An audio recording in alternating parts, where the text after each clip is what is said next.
Friend, welcome to my channel teaching aptitude official में मैं जयप्रकाश कुमार आपका स्वागत करता हूं। हमने पिछले वीडियो में देखा था दूसरा सार्वजनिक हित और आज देखेंगे हम लोग तीसरा नागरिक एवं सामाजिक कर्तव्यों की भावनाओं का समावेश, जो बीएड के एंट्रेंस एग्ज़ाम के लिए बहुत महत्वपूर्ण है। चलिए स्टार्ट करते हैं बिना समय गवाए। चलिए स्टार्ट करते हैं। नागरिक एवं सामाजिक कर्तव्य लोकतंत्र की आधारशिला है। इनमें इनके अभाव से भारत में जैसे धर्मनिरपेक्ष राज्य की सफलता के बारे में सोचना केवल स्वप्न देखना है।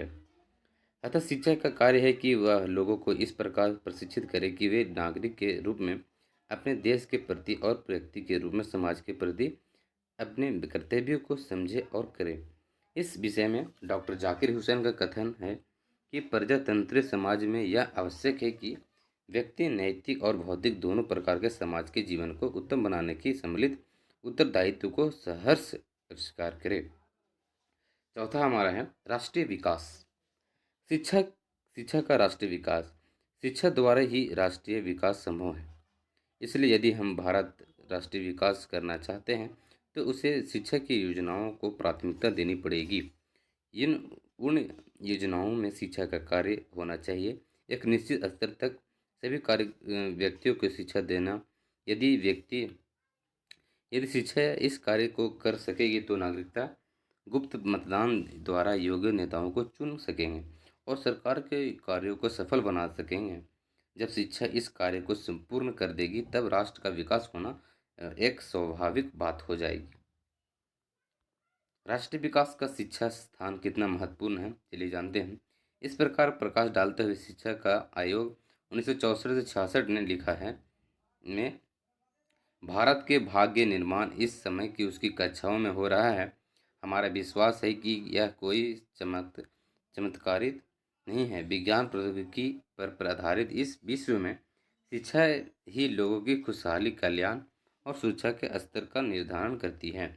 हमारे विद्यालय और कॉलेजों से निकलने वाले छात्रों की योग्यता संख्या पर ही राष्ट्रीय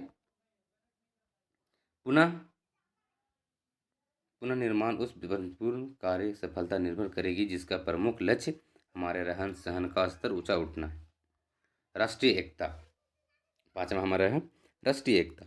शिक्षा राष्ट्रीय एकता आधार कहा गया है कि परंतु प्रश्न उठता है कि शिक्षा राष्ट्रीय एकता के कार्य को किस प्रकार कर सकेगी। यदि हम अपने देश के वर्तमान स्थिति में ध्यान दें तो हम दुख से सराबोर हो जाते हैं। आज हम प्रांतीयता, संप्रदायिकता, जातीयता और क्षेत्रीयता में विश्वास करते हैं। हम भाषा के प्रश्न पर लड़ते हैं।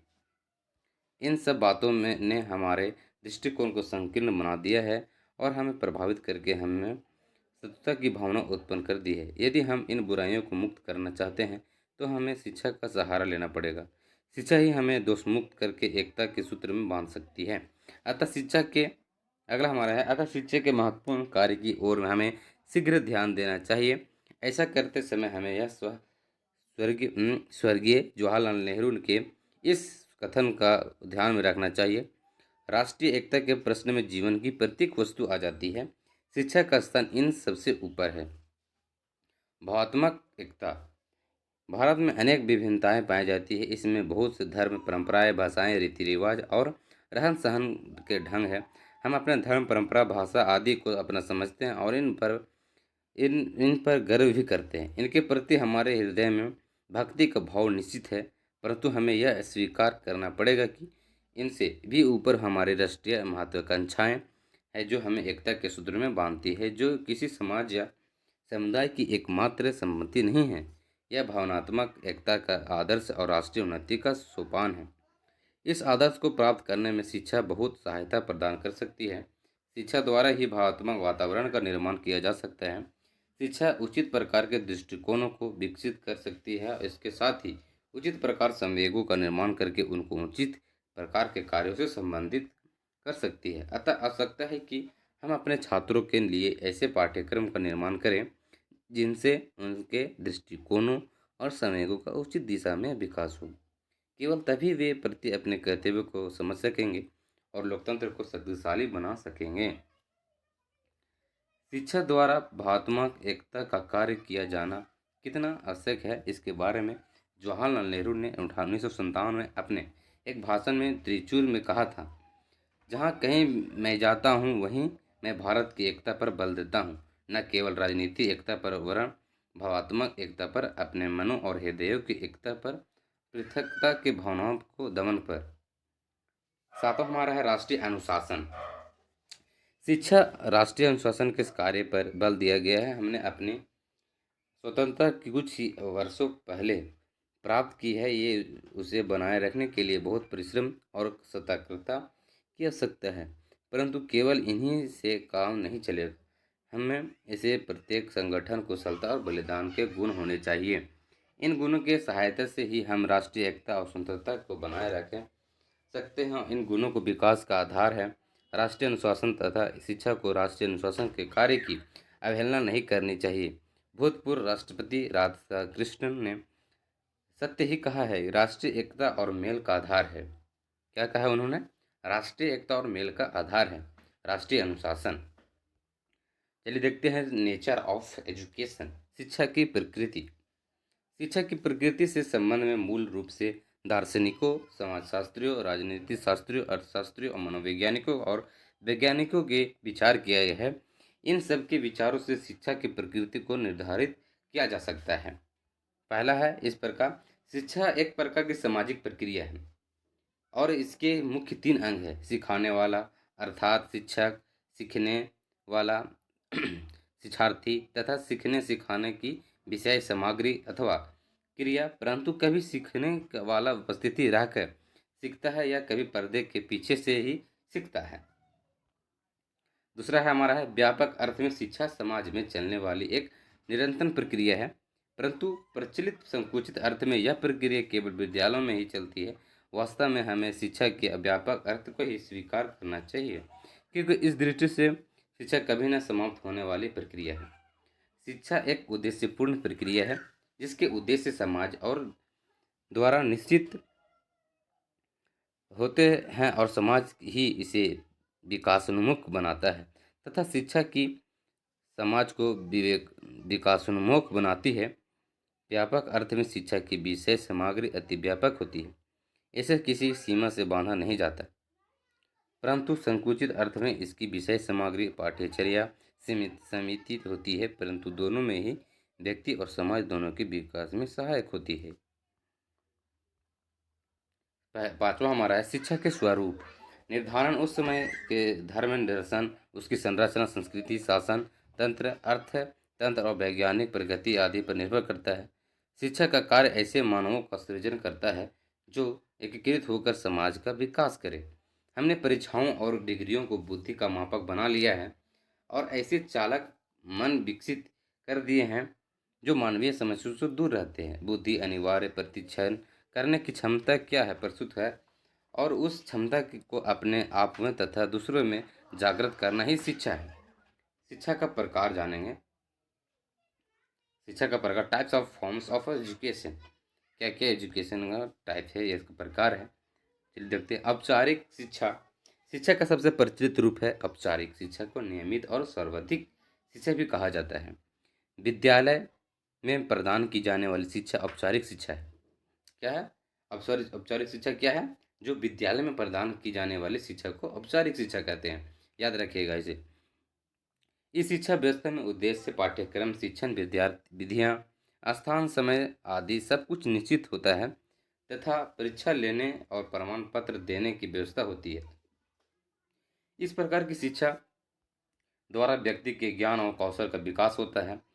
ये उसे आचरण युक्त और चरित्रवान बनाती है और उसे अपनी आजीविका चलाने में भी सहायता करती है। इस प्रकार की शिक्षा व्यक्ति, समाज और राष्ट्र के समस्त आवश्यकताओं को पूरा करती है। व्यक्ति व्यवसायिक या उद्योग के लिए प्रशिक्षित पेशेवर भी इसी शिक्षा द्वारा प्राप्त होते हैं। विद्यालय के अतिरिक्त पुस्तकालय, संग्रहालय और पुस्तकें आदि भी औपचारिक शिक्षा के साधन हैं, जो इस प्रकार है। औपचारिक शिक्षा की विशेषताएं, करेक्टरिस्टिक ऑफ फॉर्मूला एजुकेशन। औपचारिक शिक्षा की विशेषताएं निम्नलिखित हैं, जो इस प्रकार है। पहला हमारा क्या है? पहला हमारा है औपचारिक शिक्षा योजनाबद्ध और व्यवस्थित ढंग से प्रदान की जाती है। दूसरा हमारा है औपचारिक शिक्षा कठोर, कृत्रिम और जीवन के वास्तविक अनुभवों से भिन्न होती है। तीसरा क्या है हमारा? औपचारिक शिक्षा मुख्य रूप से शिक्षण संस्थानों द्वारा प्रदान की जाती है। चौथा हमारा है औपचारिक शिक्षा में लक्ष्य पूर्व निर्धारित होते हैं। पाठ्यक्रम निश्चित अवधि तथा निश्चित स्थान के लिए होता है। पांचवा हमारा है औपचारिक शिक्षा में परीक्षा उत्तीर्ण करना ही सबसे महत्वपूर्ण माना जाता है। ठीक है। छठा क्या है हमारा है? इस शिक्षा को ग्रहण करने के लिए बालक को शिक्षा संस्थान में प्रवेश लेना अनिवार्य होता है। अनौपचारिक शिक्षा जानते हैं क्या होती है? इनफॉर्मल एजुकेशन क्या होती है? अनौपचारिक शिक्षा जीवन पर्यंत चलती है। इसे अनियमित, आकस्मिक और अविधिक शिक्षा भी कहा जाता है। अनौपचारिक शिक्षा वह होती है जो अनायास, आकस्मिक और स्वाभाविक रूप से प्राप्त होती है। यह शिक्षा व्यक्ति के व्यवहार और आचरण में सुधार करके उसको भावी जीवन के लिए तैयार करती है। यह शिक्षा औपचारिक और निरौपचारिक शिक्षा की साथ भी चलती रहती है। इस शिक्षा में कुछ भी पूर्व नियोजित नहीं होता। बालक इसे परिवार के सदस्यों, आस पड़ोस, खेल के मैदान, पार्क आदि सार्वजनिक स्थानों पर उठते बैठते, खेलते कूदते, बातचीत करते भी प्राप्त कर सकता है।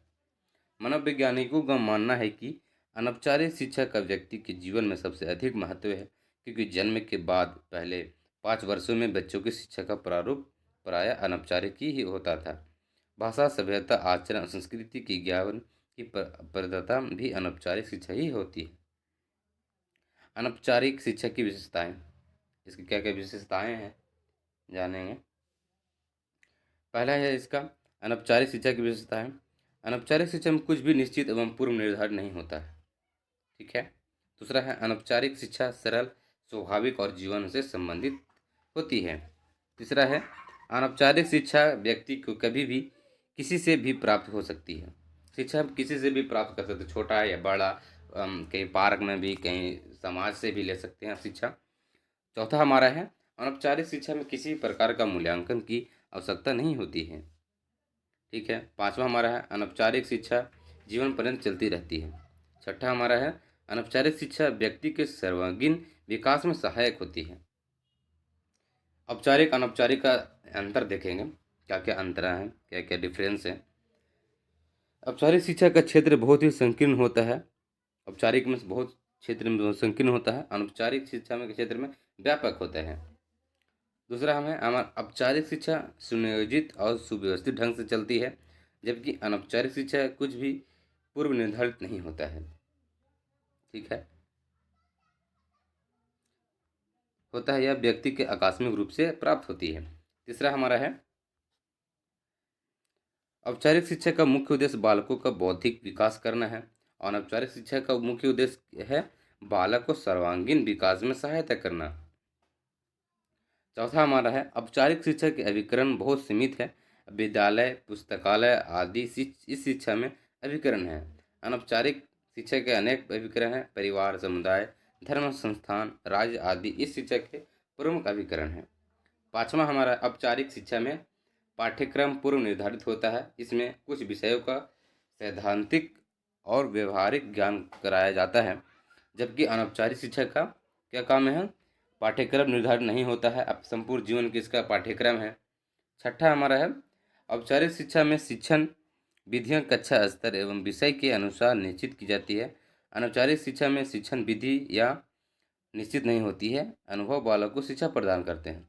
सातवां हमारा है औपचारिक शिक्षा में शिक्षा प्रदान करने के लिए प्रत्येक विषय के प्रशिक्षित शिक्षक होते हैं, जबकि अनौपचारिक शिक्षा में सभी व्यक्ति शिक्षक हैं सभी व्यक्ति शिक्षक हैं, क्योंकि वे किसी न किसी रूप में अपना प्रभाव छोड़ते हैं। आठवां है औपचारिक शिक्षा के प्रत्येक कक्षा पाठ्यक्रम के एक निश्चित अवधि में पूरा करना होता है। अनौपचारिक शिक्षा में कोई निश्चित अवधि नहीं होती है। बालक जन्म से ही पूर्व गर्भ में जाने के बाद से ही सीखना आरंभ कर देता है और मृत्यु पर्यंत तक सीखता रहता है, मृत्यु तक सीखता रहता है। नौवां हमारा है औपचारिक शिक्षा केवल विद्यालय में ही प्रदान की जाती है, और जब अनौपचारिक शिक्षा कोई निश्चित स्थान नहीं होता, संपूर्ण समाज कहीं भी इसे प्राप्त किया जा सकता है। औपचारिक शिक्षा में सत्र या पाठ्यक्रम की समाप्ति पर मौखिक, लिखित या प्रायोगिक परीक्षाओं के द्वारा मूल्यांकन होता है। अनौपचारिक शिक्षा में मूल्यांकन के लिए परीक्षा की व्यवस्था नहीं होती है। उपयुक्त विवेचना यह स्पष्ट होता है कि शिक्षण की प्रक्रिया दोनों प्रकार की शिक्षा पर आधारित है। व्यक्ति के जीवन में दोनों प्रकार की शिक्षा बहुत महत्वपूर्ण स्थान। नॉन फॉर्मल एजुकेशन देखेंगे, निरौपचारिक शिक्षा क्या होती है। तो निरौपचारिक शिक्षा को औपचारिक शिक्षा अनौपचारिक शिक्षा के बीच का मार्ग होता कहा जाता है। निरौपचारिक शिक्षा क्या होती है? औपचारिक शिक्षा अनौपचारिक शिक्षा के बीच का मार्ग होता है। निरौपचारिक शिक्षा में उद्देश्य, पाठ्यक्रम, शिक्षण विधियां प्राय निश्चित होते हैं, परंतु वे औपचारिक शिक्षा के समान कठोर नहीं होते हैं। निरौपचारिक शिक्षा में नियंत्रण के साथ अनियंत्रित होता है। विद्यार्थी के कई क्षेत्रों में पूर्ण रूप से नियंत्रित होते हैं तथा कई क्षेत्रों में पूर्ण रूप से अनियंत्रित होते हैं। निरौपचारिक शिक्षा बहुत लचीली होती है। इसके उद्देश्य सामान्य शिक्षा का प्रसार और शिक्षण विधियाँ सीखने वाले की आवश्यकताओं को ध्यान में रखकर निश्चित किए जाते हैं। देश में प्राथमिक शिक्षा की व्यवस्था के लिए औपचारिक शिक्षा के समांतर चलाई जाने वाली शिक्षा के अनौपचारिक शिक्षा कहते हैं। इसे अतिरिक्त प्रौढ़ शिक्षा, सतत शिक्षा, दूरस्थ शिक्षा आदि भी इसे अंतर्गत आती है। निरौपचारिक शिक्षा की कुछ परिभाषाएं निम्नलिखित है जो महंते के अनुसार बोला गया है। निरौपचारिक शिक्षा एक सुविधाजनक स्थान, समय, विद्यार्थियों के मानसिक स्तर और मनोवैज्ञानिक वृद्धि को ध्यान में रखकर प्रदान की जाती है। अंतर्राष्ट्रीय शिक्षा आयोग के अनुसार निरौपचारिक शिक्षा आजीवन चलने वाली प्रक्रिया और यह उन लोगों के लिए अनौपचारिक और निरौपचारिक शिक्षा पर बल देती है जिन्होंने किसी निश्चित अवस्था में शिक्षा प्राप्त करना छोड़ दिया था और वे उसकी आवश्यकता अनुभव करने लगे हैं। निरौपचारिक शिक्षा की आवश्यकताओं में महत्व निम्नलिखित हैं जो इस प्रकार है। पहला हमारा है शिक्षक शिक्षक शिक्षा जन जन का अधिकार है, अतः विभिन्न देशों की सरकारें अपने देश के नागरिकों के लिए शिक्षा के अवसर उपलब्ध कराने हेतु प्रयास कर रही है। सरकार के इस कार्य को सफल बनाने में निरौपचारिक शिक्षा बहुत महत्वपूर्ण है। दूसरा है आज शिक्षा का प्रयोग व्यापक अर्थ में हो रहा है, अतः व्यक्ति के केवल विभिन्न विषयों से धात्विक पुस्तकीय ज्ञान कराना ही प्राप्त नहीं, इसे व्यवहारिक ज्ञान भी प्रदान करना है जो इसे वास्तविक जीवन के लिए उपयोगी है, जिससे वह अपने कार्य के अच्छी तरह कार्य कर सके, अपने लिए व्यवसाय के अवसर उपलब्ध कर सके। तीसरा है व्यक्ति और समाज की आवश्यकता दिन प्रतिदिन बढ़ रही है, जिन्हें केवल औपचारिक शिक्षा के द्वारा पूरा नहीं किया जा सकता। इस क्षेत्र में निरौपचारिक शिक्षा लोगों न केवल साक्षर करती है बल्कि उन्हें विभिन्न कार्यों के कौशल से भी युक्त बनाती है। चौथा हमारा है देश की बढ़ती जनसंख्या को साक्षर बनाने में निरौपचारिक शिक्षा बहुत महत्वपूर्ण है। दुर्गम, जटिल और दूरस्थ स्थानों पर रहने वाले के लिए औपचारिक शिक्षा ग्रहण करना संभव नहीं है, अतः औपचारिक शिक्षा ऐसे लोगों को क्षेत्र के लिए बहुत लाभदायक होते हैं। तो चलिए कंप्लीट हो गया है और हम लोग देखेंगे इसी रिलेटेड ऑब्जेक्टिव क्वेश्चन देखेंगे क्या क्या क्वेश्चन बनते हैं। तो thank you, all the best.